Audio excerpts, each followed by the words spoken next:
শিক্ষক নিযুক্তিৰ প্ৰক্ৰিয়া চলি আছে 5500 শিক্ষক নিযুক্তিৰ প্ৰক্ৰিয়া চলি আছে কিন্তু মই থমকি ৰোৱা নাই 5500 নিযুক্তিৰ প্ৰক্ৰিয়া চলি থকাৰ সময়তে নতুনকৈ আকৌ 4500 পদৰ আমি বিজ্ঞাপন দিলো এটা এডিআৰই পৰীক্ষাৰ ফলাফল দিম আৰু লগে লগে নতুন পদৰো আমি বিজ্ঞাপন মুকলি কৰি দিম আশা স্তব্ধ হ'ব নোৱাৰে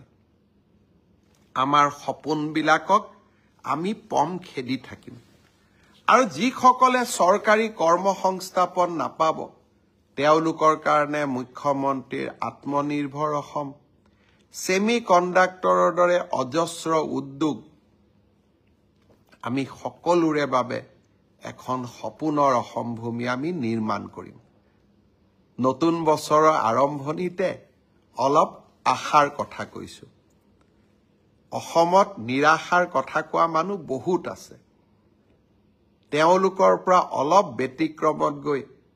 মই সদায় আশাৰ বাণী মানুহৰ মাজত বিতৰণ কৰিব খোজো কোনোবাই কৈছে ফ্লাইঅভাৰ বনালে কি হ'ব যদি ফ্লাইঅভাৰ বনালে একোৱেই নহয় তেতিয়ালে মুম্বাইত কিয় ফ্লাইঅভাৰ হৈ আছে দিল্লীত কিয় ফ্লাইঅভাৰ হৈ আছে ফ্লাইঅভাৰ এখন হোৱাৰ পিছত সানমাৰীৰ পৰা গণেশগুৰিলৈ কিমান সোনকালে আহিব পাৰো আজি ফ্লাইঅভাৰ এখন হোৱাৰ পিছত আমি বিমান কোঠলৈ যাওঁতে আমাক কিমান সময় লাগে আৰু ফ্লাইঅভাৰখন হোৱাৰ কাৰণে মালিগাঁও চাৰিআলিৰ যান জঁটৰ পৰা ৰাইজ মুক্ত হোৱা নাই নেকি আৰু ফ্লাইঅভাৰ অকল গুৱাহাটীতে বনা নাই তেজপুৰৰ মিছন চাৰিআলিৰ পৰা লখিমপুৰৰ পৰা ডিব্ৰুগড়ৰ পৰা যোৰহাটলৈ